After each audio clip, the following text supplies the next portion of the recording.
সম্প্রতি ৩১ জুলাই ২০২৫ যুক্তরাষ্ট্র বাংলাদেশের উপর করা ৩৫% শুল্ক থেকে কমিয়ে কত শতাংশ চুক্তি করেছে? ২০%। সম্প্রতি ৩১ জুলাই ২০২৫ তারিখে যুক্তরাষ্ট্র বাংলাদেশের উপর করা ৩৫% শুল্ক থেকে কমিয়ে ২০% চুক্তি করেছে। সাম্প্রতিক সিদ্ধান্ত অনুযায়ী যুক্তরাষ্ট্রে বাংলাদেশি পণ্য রপ্তানিতে মোট কত শতাংশ শুল্ক দিতে হবে? ৩৫%।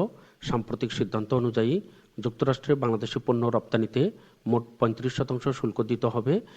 পুরাতন 15% এবং নতুন 20% মিলিয়ে মোট মার্কিন বাজারে 35% শুল্ক দিতে হবে। অতিরিক্ত শুল্ক থেকে রেহাই পেতে বাংলাদেশ সরকার কতগুলো মার্কিন পণ্যে শুল্ক ছাড়ের ঘোষণা দিয়েছে? 626টি। অতিরিক্ত শুল্ক থেকে রেহাই পেতে বাংলাদেশ সরকার 626টি মার্কিন পণ্যে শুল্ক ছাড়ের ঘোষণা দিয়েছে।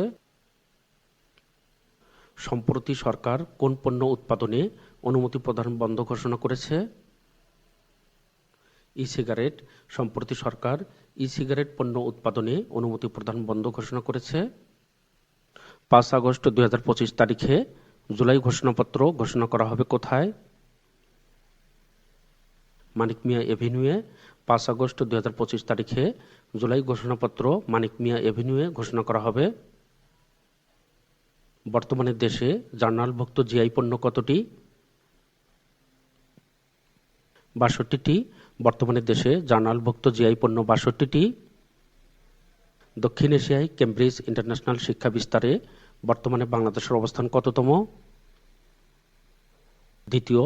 দক্ষিণ এশিয়ায় কেমব্রিজ ইন্টারন্যাশনাল শিক্ষা বিস্তারে বর্তমানে বাংলাদেশের অবস্থান দ্বিতীয়। প্রথম অবস্থানে রয়েছে ভারত।